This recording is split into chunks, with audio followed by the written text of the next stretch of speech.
जय माता की दोस्तों, महाकाली तंत्र चैनल में आपका स्वागत है। आज मैं आप लोगों के लिए जानकारी लेकर आया हूँ जो बच्चों पर मसान किस तरह लगता है और उनके क्या लक्षण होते हैं।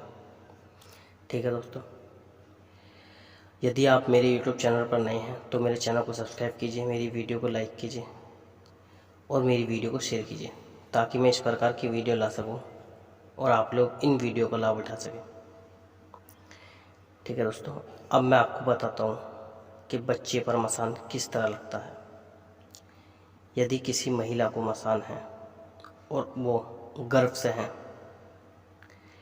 और जो उनके बच्चा वो होगा तो दोस्तों उस बच्चे पर मसान 100 के 100% होगा। दूसरा तरीका ये है, यदि किसी बच्चे को मसान है, यदि आप अपने बच्चे को वहाँ पर लेटा देते हो उसके पास, तो आपके बच्चे को भी मसान लग जाता है।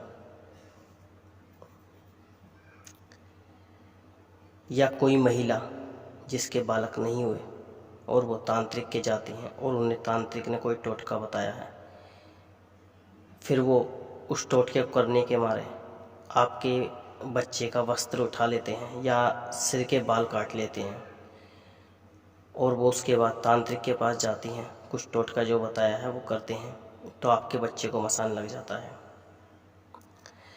या आप अपने बच्चे को गलत समय पर लेकर कहीं घूमते हो, जैसे कि दोपहरी के टाइम या रात बिरात को किसी वीरान जंगल पर या कोई ऐसा घर जो काफ़ी समय से बंद है या किसी चौराहे पर या मरघट के रास्ते से आप अपने बच्चे को लेकर निकलते हो तो आपके बच्चा मसान का शिकार बन सकता है।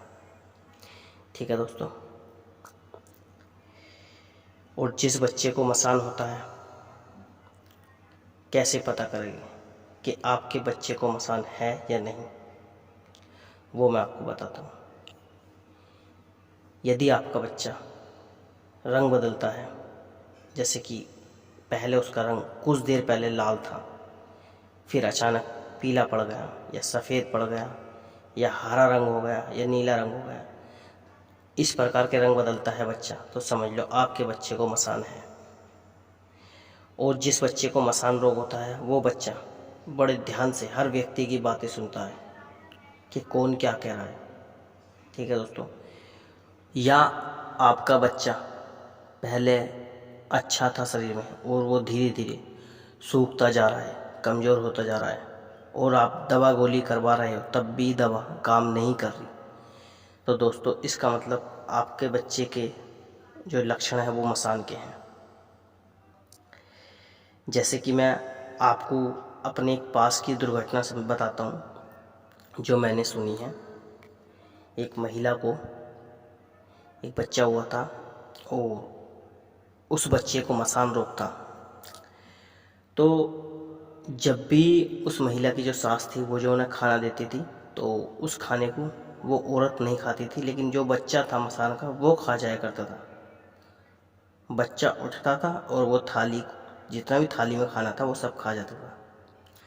ठीक है दोस्तों, तो वो धीरे धीरे जो महिला थी जिसका वो बच्चा था वो धीरे धीरे उसे देख के सूखना शुरू कर दिया, यानी कि वो कमज़ोर होती चली गई। तो उस बहू की सासू माँ ने कहा कि मैं तो तुझे घी दूध सब खिलाती हूँ, तुम इतनी कमज़ोर कैसे हो रही हो। तो उसने, जब तक वो बच्चा उसके पास था उनने बताया नहीं, लेकिन एक समय ऐसा है कि बच्चे से कुछ समय के लिए वो थोड़ा दूर हुई और उन्होंने बताया कि मैं जो भी आप मेरे को खाना देते हो वो मैं नहीं खाती, ये बच्चा खा जाता है। तो उसकी सासू माँ को विश्वास नहीं हुआ कि ऐसा नहीं हो सकता, तो उन्होंने कहा जब आप आज खाना देने आओ तो आप दुबक के देखना। तो जैसे वो पहले की रोज़ की तरह खाना दिया और वो बाहर आई और वो उन्हें छिप के देखा खिड़की से, तो देखा बच्चा उठा है और उन्होंने खाना सगला खा पी के वो लेट गया। जब उसकी सासू माँ ने ये सब देखा तो वो बोली कि ये इस बच्चे को मसान है, क्योंकि इस तरीके से मसान वाला ही बच्चा खाना खाता है। तो उस बहू की सासू माँ ने थोड़ा बाहर कुछ लोगों को बताया, कुछ बुजुर्ग आदमियों ने समझाया कि ऐसे ऐसे वहाँ तांत्रिक के चले जाओ, लेकिन दोस्तों जब भी वो घर में बातें करते थे कि ऐसे ऐसे इलाज कराएंगे ये कराएंगे, तो या तो वो तांत्रिक बीमार मिलता था या वो तांत्रिक वहाँ पर होता नहीं था, यानी कि प्रोग्राम कैंसिल हो जाता था उनका हर जगह से। तो आस पड़ोस में कोई बाबा थे जिन्होंने थोड़ा बहुत ज्ञान था इस चीज़ के बारे में, तो उन्होंने बताया कि घर में कोई भी सलाह मत करो, इस बच्चे को धोखे से लेके जाओ, यानी कि गंगा जी का नाम लेकर जाओ और पहले गड्ढा 5 फुट खुदवा देना, उसके बाद इस बच्चे को लेकर जाना। तो उन्होंने घर पर कहा बच्चे के सामने, चलो आज सब गंगा जी चल रहे हैं। तो गंगा जी के नाम से वो ले गए और उन्होंने पहली गड्ढा 5 फुट खुदवा रखा था, तो उन्होंने उस बच्चे को उसमें फेंका और उसके ऊपर तेज़ी से मिट्टी गिरी। और बाबा ने पहले बताया था कि जब आवाज़ें लगेंगी पीछे मुड़ के नहीं देखना, वरना बच्चा तुम्हारे पीछे भाग लेगा। तो दोस्तों उन्होंने पीछे मुड़ के नहीं देखा, खूब उन्हें आवाज़ें लगी कि मुझे धोखे से लाए हो, मैंने मार दिया, यूँ कर दिया, वो कर दिया, खूब हल्ला मचा, लेकिन उन्होंने पीछे मुड़ कर नहीं देखा। तो दोस्तों इस तरीके से मसान रोग ख़त्म हुआ था उस व्यक्ति का। लेकिन पहले के कुछ तांत्रिक इसी तरीके से उपाय करते थे, लेकिन अब ऐसा नहीं है।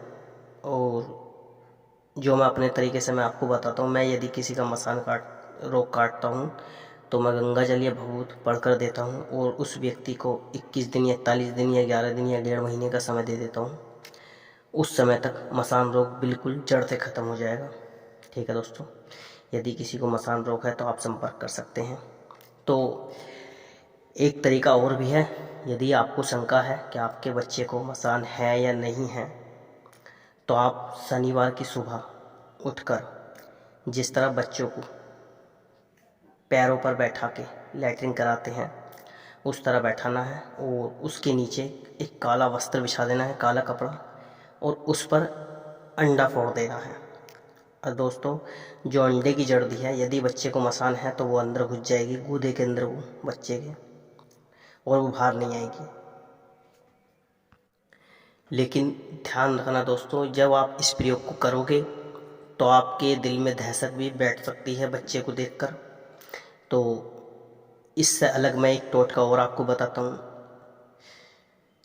शनिवार की रात को बच्चे के सिरहाने एक लोटे में पानी रखना और उसे सुबह उठते ही सबसे पहले जो पेड़ नहीं पूजता, जो पूजा में काम नहीं आता पेड़, उस पेड़ के नीचे उस पानी को दे देना है। आप कुछ दिन बाद देखोगे जैसा आपका बच्चा सूख रहा था इसी तरह से वो 3 दिन के अंदर वो पेड़ सूखता चला जाएगा और उसके अंदर से जो हरियाली थी पेड़ पे वो सब खत्म होनी शुरू हो जाएगी। ठीक है दोस्तों, तो ये लक्षण है, और जब मुझसे आप संपर्क करोगे बाकी मैं आपको तब बता दूंगा। ठीक है दोस्तों, इसी तरह मसान के लक्षण होते हैं और इसी तरह मसान बच्चों को लगता है जो जो मैंने आपको बताया है। ठीक है दोस्तों, मिलता हूँ अगली वीडियो में, तब तक के लिए दोस्तों जय माता दी।